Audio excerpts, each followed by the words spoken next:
May is National Water Safety Month, and for the autism community, it is super important to have information about water safety and drowning prevention.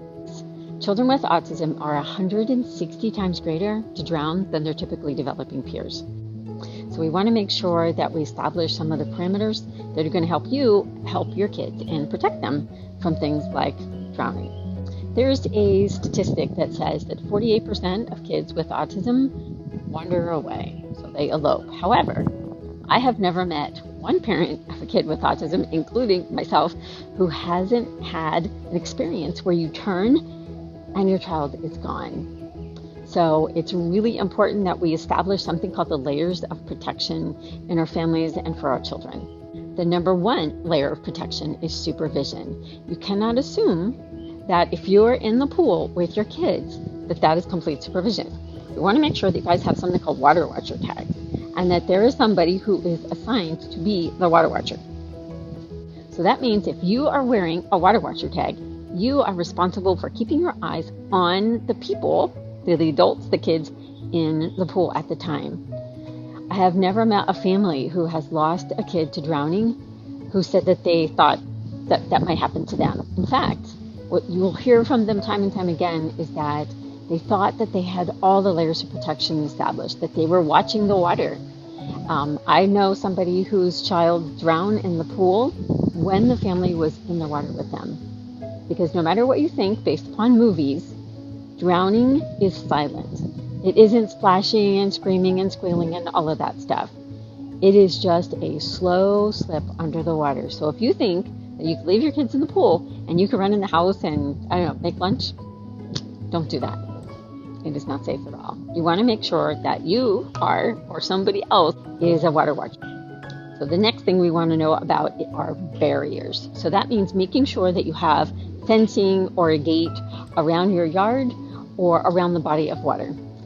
So preferably it's about 4 to 5 feet tall so that little ones can't easily access it, because they could get creative with chairs and things like that. So you want to make sure that it's high enough to keep everybody protected. You want to make sure that you don't have fun flotation devices like, big bouncy balls and flotation and stuff that are toys in the pool when you guys are out of the water. Because a lot of times they just see that and they think, oh, it's time to play, and they go and they reach for it and they slip into the water and y'all may be in the house. We want to make sure that you have door alarms. So door alarms on your sliding glass doors especially, but it could be your front door, it could be windows, because some kids are really tricky and will find almost any way to get out of the house. So you want to make sure that you have the alarms on. On your fencing, you want to make sure that the gates close away from the water and don't open towards the water. That way, if a kid comes up against it and it's not fully latched, that it won't just pop open, right? So make sure that it latches back, and make sure that your latches work. A lot of times those things can get rusty and we don't realize it, and maybe we thought it was going to work, but it didn't work. So you want to check it just every once in a while. Make sure that your latch is self-closing and that it's latching nicely. So the number 3 layer of protection that we want you to have are swimming lessons. Those are super important. So you want to check with your local community center, your rec center, could be your police department, your health department, fire. A lot of times they have information about where lessons are in your area. The one thing that a lot of people don't realize is that most insurances, like your health insurance, will pay for at least help pay for swimming lessons. So you want to check that out. The other thing we want you guys to know about are these things. These things are not safe. So I know lots of people use them, put them on the kids so they can swim around in the water. This is not swimming though, this is floating, that they could easily slide off of their arms. And with kids with autism who have a hard time generalizing skills, they may assume that just because they don't have these on, that they're still going to float just like they did with them on. So we want to make sure that you don't use these things. That if you want to use some type of flotation device, so let's say you're going to be on the dock or you're going to be at the beach where it could be dangerous, or on a boat certainly, you want to have Coast Guard approved life jackets on, right? So it'll tell you right there, it'll read on it, Coast Guard approved. You want to make sure that everything that you put on your kid is Coast Guard approved. The other thing you want to make sure of is that because kids with autism have a hard time generalizing skills, so just because you go get lessons in one pool, you want to make sure that they can actually stay alive and swim in another pool or another body of water. So don't just let the swimming lesson be the only experience to swimming. You want to get them in other bodies of water. The number 4 layer of protection is knowing how to respond. Nobody ever thinks that drowning is going to happen to them or in their family.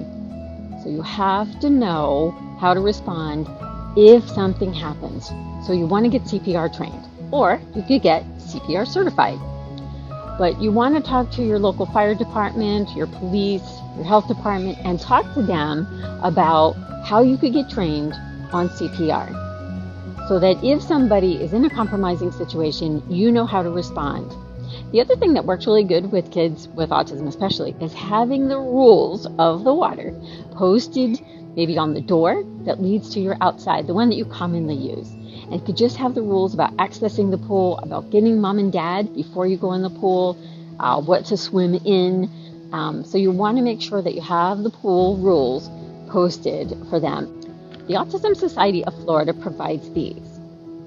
So what it is the 12 things parents of children with autism need to know about drowning prevention. You can pick this up in a PDF on our website, and we'll put the link below.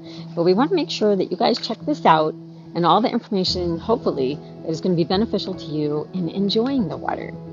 Because it's almost summer, and we all get excited about participating in the water and having a really good time in and around the water. And we want you guys to be able to do that, but we want you to do that in a safe way. And we want you to know that simple steps save lives. Okay? So you guys have an amazing summer and stay safe and have fun.